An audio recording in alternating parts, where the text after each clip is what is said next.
mursalin, sebagai penghulu daripada para nabi dan para rasul. Itu Nabi Muhammad sallallahu alaihi wasallam. Jadi kata Syekh Nasr bin Ibrahim As-Samarqandi, ayahnya menceritakan bahwasanya para nabi sebagian daripada mereka kanu yarawna fil manami, mereka bermimpi dalam tidurnya. Wa ba'duhum, dan sebagian para nabi yasma'una sauta wa la yarawna say'an, mereka mendengar suara tapi tidak melihat orangnya, jirim. Ya, nggak ada jirimnya, nggak ada bentuknya. Hatib namanya, Bang. Hatib. Orang ada suara tapi tidak ada orangnya. Itu namanya hatib. Ya.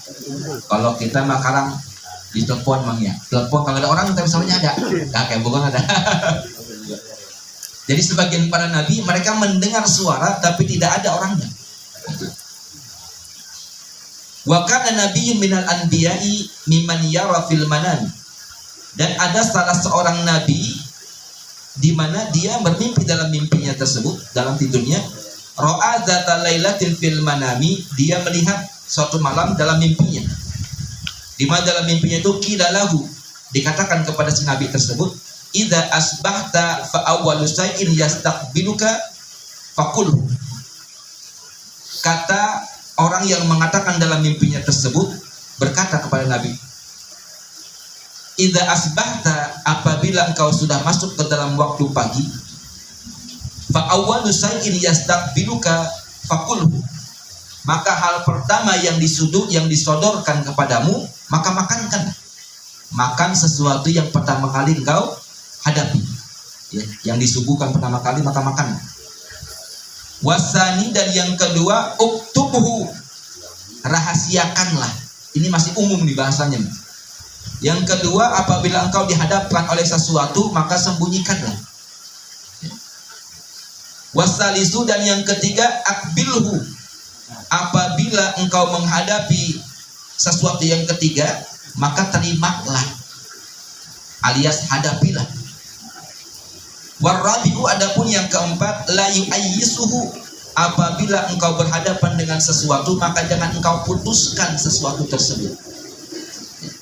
Wal khamisu, dan yang kelima, ihrab minhu, apabila engkau bertemu dengan yang kelima ini, maka menjauhlah darinya, alias lari.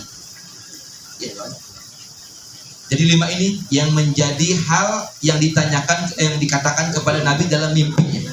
Namun belum jelas apa maksud daripada kelima perintah tersebut dalam mimpi yang hadir dalam tidur Nabi tersebut.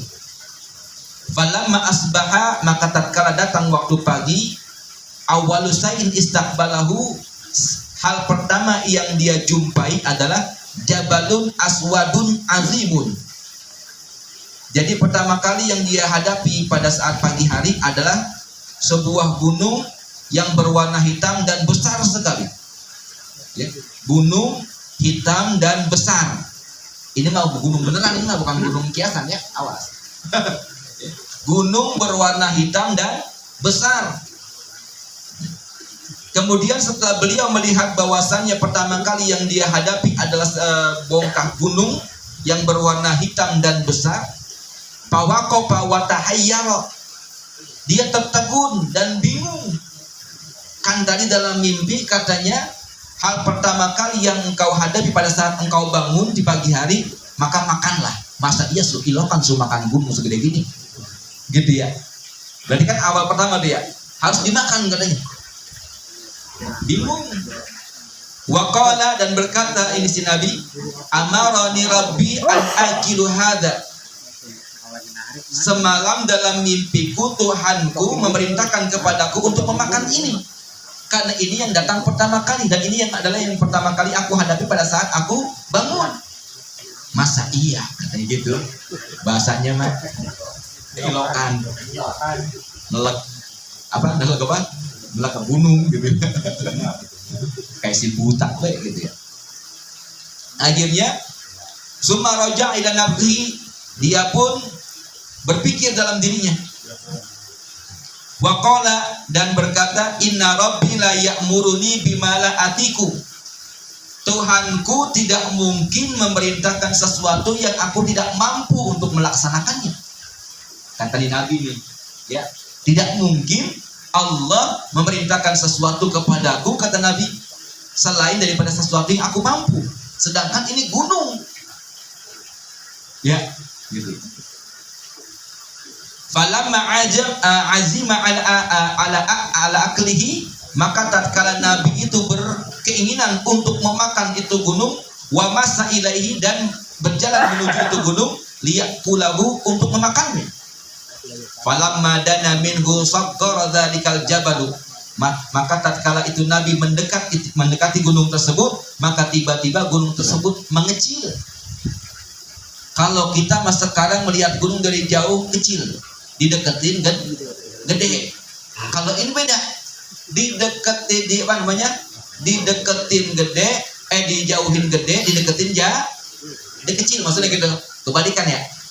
Dari Jakarta Gunung Pangrango sama Gunung Salak kelihatan.